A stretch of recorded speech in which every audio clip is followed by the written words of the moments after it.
third video, we will continue with the explanation of the classical theory. In this case, we're going to talk about the Heckscher Ohlin model.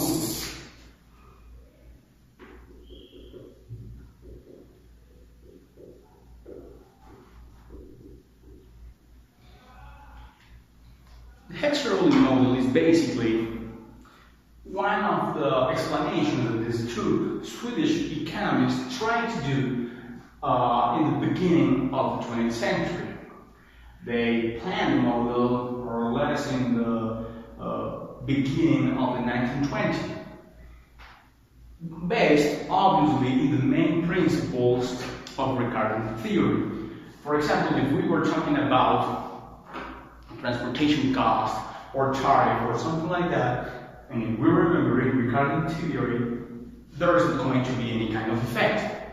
In Heckscher Ohlin model, we will have some of these assumptions that will be the same, but we will have some big changes. This Heckscher Ohlin model is also known as the factor proportion model, and this is a word that we must take into account, proportion. But well, first we can say that this Heckscher Ohlin model will change in this aspect. When we were talking about Smith and Ricardo, we were saying 2 countries, 2 goods, but 1 factor, labor. In this case, we're going to say 2 countries, 2 goods again, but in this case, 2 factors. And this is going to be a huge change compared with the previous theory, because this 2-to-2 idea will create this another idea, proportion. And proportion talks about in what way you will use the factors. Because in Heckscher Ohlin model, the 2 Swedish economists propose that in the production of desk, shirts, wine, cheese, whatever you give, you will use not only 1 factor, you will use 2 factors. But 1 factor will be used more intensively or in a high proportion more than the other one. Suppose the following. Think in coffee in Colombia. In coffee, we can have the land that is used in order to produce coffee, but also we're using labor in the way of the people that, or the women, that taste the grain. But in this case, we're using more land than people. This is proportion. We're using 2 factors, but 1 factor will be used more than the other one. The proportion obviously will be defined or will be determined by normally this division. We can say labor over land, or land over labor. Trying to determine which factor will be used more than the other one. Well, this is a conclusion or derivation from this idea of the 2-to-2 model. If we are using 2 factors in the production of the 2 goods, obviously we will have another change in the way that now we are talking about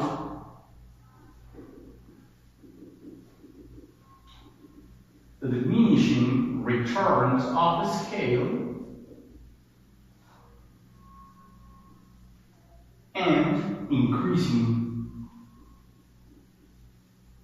cost. If we return to Ricardo, we used to say constant and constant. Constant returns of the scale and constant cost. In this case, we have this change. This change, I will try to explain in some minutes, but will be determined by the use of these factors in the production of the good. But well, also, we can say that another change is that there is not total or complete specialization. There's going to be total. When we were talking about Ricardo, we used to say, yeah, sure, total specialization. Because if you're bad at doing something, Ricardo said, don't do that. Smith said, don't do that. Use the whole amount of factors, labor, in the production of things which you're good. In this case, we're going to say, you'll be back probably producing something, yes, but do not resign to the possibility to produce everything. And maybe the main explanation to this non-total specialization is basically the cost. The cost will lead us to a point where it is not profitable for the country or for the producer to produce these goods. But we will try to explain that using a concept and a graph.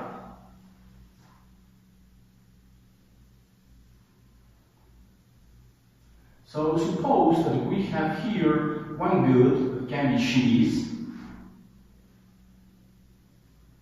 another good that can be wine.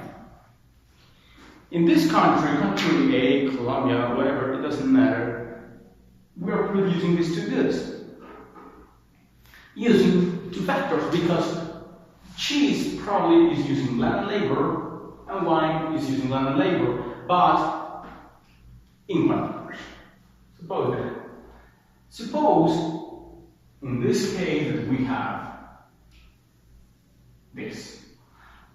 That's going to be my PPF, or the PPF for the cheese production.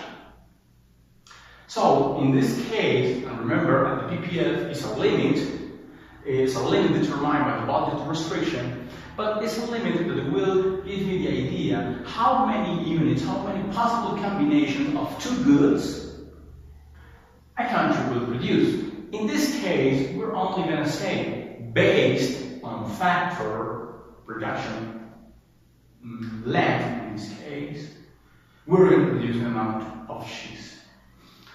But this PPF is determined by this one. Labor, suppose cheese, the quantity, which is going to be length. Okay, suppose that this is length.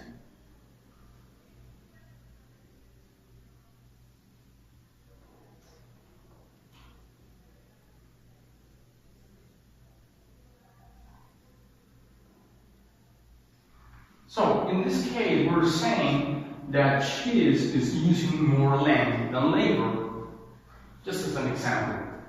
So the meaning of this is that this is the endowment, the amount of the factor that the producer is using in order to produce this good. So the amount of of land used to produce cheese, the amount of cheese produced with this, plus the amount of land used to produce wine, and the quantity that is being produced.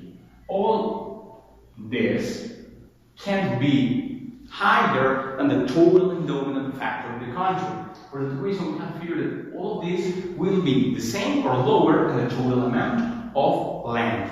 For that reason we have this straight. Suppose that this is a straight line. Yes?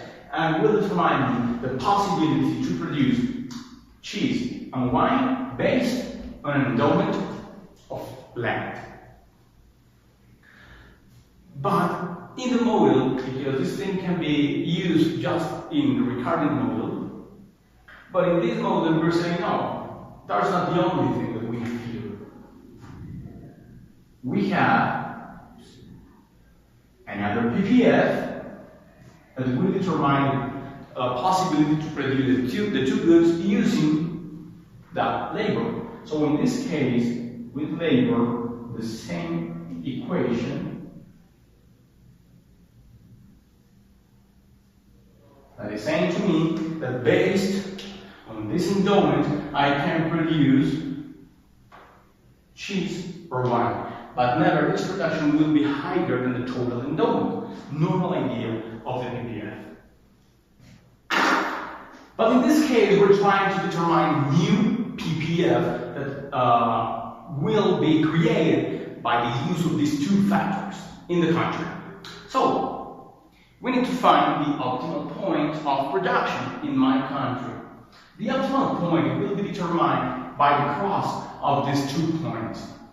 When we have the cross of these 2 points that determine land and labor, we will have, or we can say that this is or that's going to be my optimal point of production in my country. So everything that is below this area is going to be the possible PPF for the country.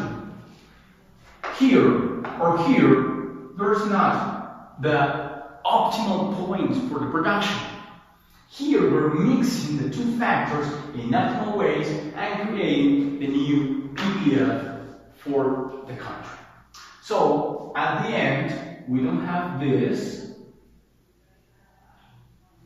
and we don't have the other one. So basically, that's going to be the reason why normally the PPF for a country is a curved line. Yes? This curved line is representing what I was saying. The mix of these two factors used to produce these two goods. First idea. For that reason, we will have diminishing returns to the scale and increasing cost. If I'm moving, suppose that I'm here, and I move to here, and move to here, obviously my slope, my marginal transformation rate, my opportunity cost will change, will increase. For that reason, the cost always will increment. Increasing cost. If I move from this point, from this point, from this point, I will increase the cost. If I increase the cost, obviously, the returns per scale that I'm receiving are not going to be good. This is the explanation for this point. But also, to this point, there is no total specialization. Why there is no total specialization? Because when you reach a point, you're reaching a point that is going to be more expensive than the previous one. So in this case, the production is going to be more expensive than the previous one. And probably the producer is going to say, there's not a big deal to increase more in these points, because every single point will be more expensive than the previous one. For that reason, countries prefer to produce at least a little bit of goods and not total specialization, because they're reaching a point where it's not profitable for countries. For that reason, there's no total specialization in terms of economic resources. But well, we have these ideas. But if I introduce, or if we introduce the idea of international trade, obviously we can determine what kind of possibilities countries have in order to produce and export. Suppose the following. We're going to make some kind of chart. Suppose that we have here two countries now, China and Colombia. And we have labor and we have land. We're going to use the total amount, not the perfect and correct, just to make the division. So suppose that in China, in terms of people, we have 1,500 million people, and in Colombia we have 48 or less, and the total land extension in China probably can be 9.2 or something like that million kilometers. Doesn't matter. And in Colombia is going to be 1.1 million kilometers. We have that. If I ask to you, okay, which country has more land, more labor than the other one? The quick answer is going to be China, obviously, more land and more labor than Colombia. And it's correct, there's no any kind of problem. But according to that, you can say China will produce goods that use labor, and China will produce goods that uses land, and Colombia is not going to produce anything. Probably in our case, we can say that China produces everything. But now, in this case, for China can be better to produce goods with some factor and not the other one. How can we define or determine that? Use these figures in these divisions. So, if I divide in China this one over this one, probably we can have 100 and suppose 40 something. 140. We can do it better. It doesn't matter. I don't want to use the cell phone because it will be hard. If I divide this one over this one, probably I will have 45.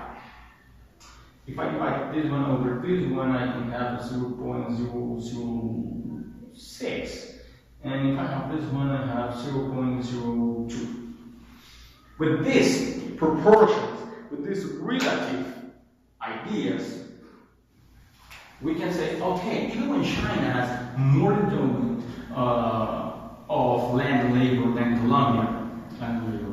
Colombia, China will specialize in the production that they have a high proportion, and Colombia too will specialize in the factor, in the production of the goods that use the factor that Colombia has the most. It doesn't matter if this is 0.006 and 0.2.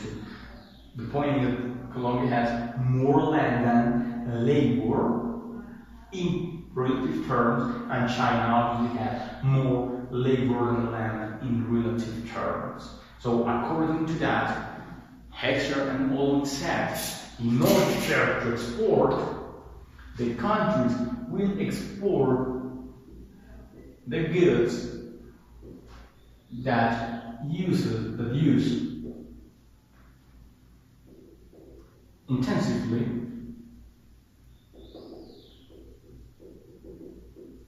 and remember, intensively is used more than the other one because Colombia will use land and labor at the same time, but probably will use more land than labor in the production. This is intensive. So we'll export goods that use intensively the abundant and cheap factor. Based on that, we can say Colombia will specialize in the production of goods that use more land than labor, and China will specialize in the production and export goods that use intensively labor over land. Check or think, for example, in our main export goods.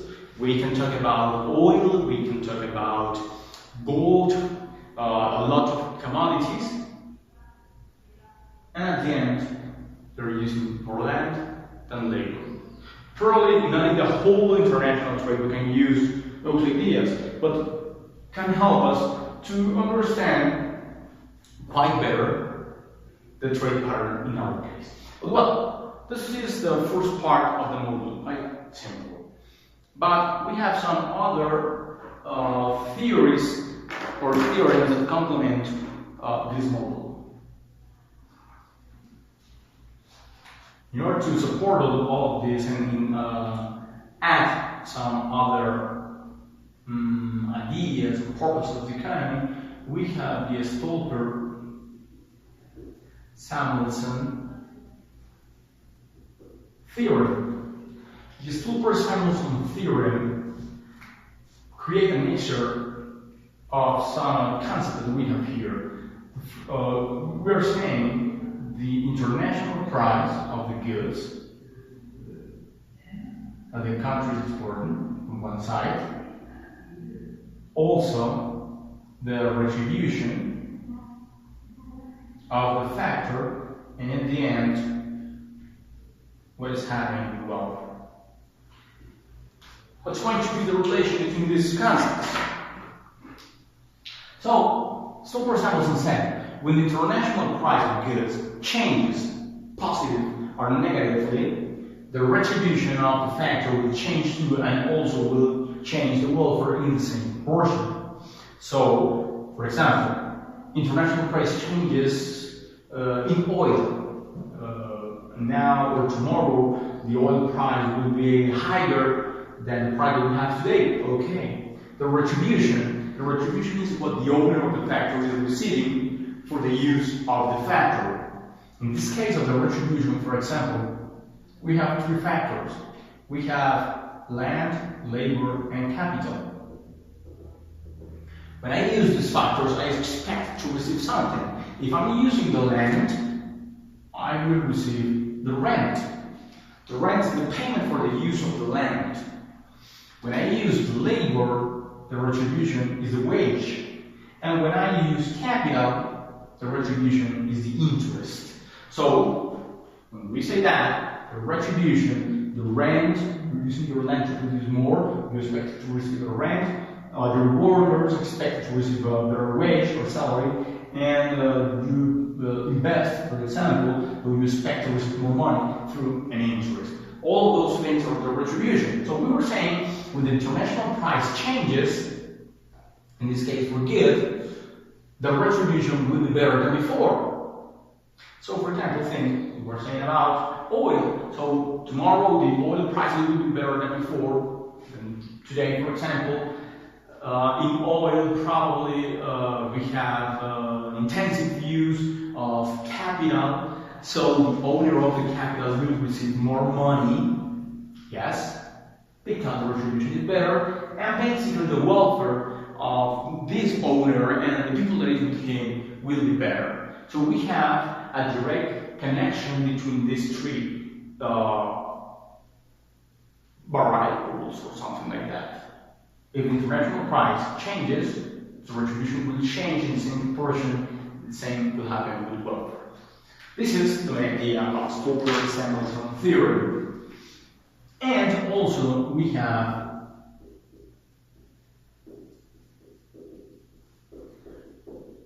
the Rybczynski theory.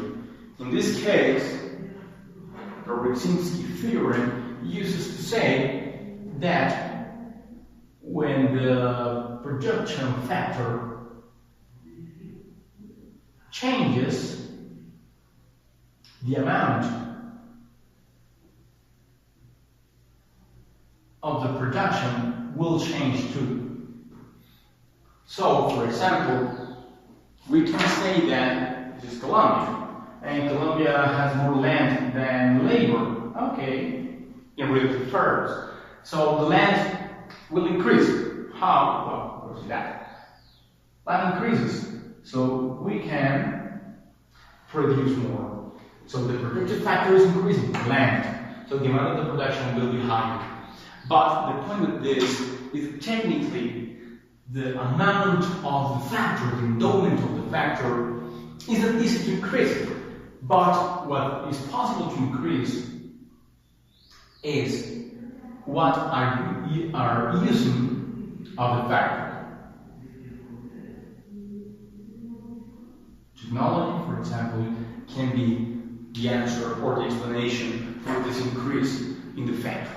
Only with technology, and it's not the amount, as I was saying, is how you use the factors. So probably with technology, we can produce more or use more land, even if we are in a small piece of land. Think, for example, in Iceland, or in Japan, or in some other country where they don't have a lot of land or productive land. But with technology, it's possible to do it. So this is only, or one of the best ways, probably, to increase the endowment of the factor, and produce more. And also, is a conclusion or a topic that we can add in the Heckscher Ohlin model, because we're talking about labor, capital, land. We're talking about factors, and we're talking about the use of the factors. So in this case, changing recording idea, we're not gonna talk about only about labor and the use of the labor. We're going to talk about what kind of resources, what kind of factors your country has, and depending on that, what kind of products you can produce and export more than any other country. Thank you for this one, and we'll see you, or I see you, or you see me, in the following or in the next video about some other new theories.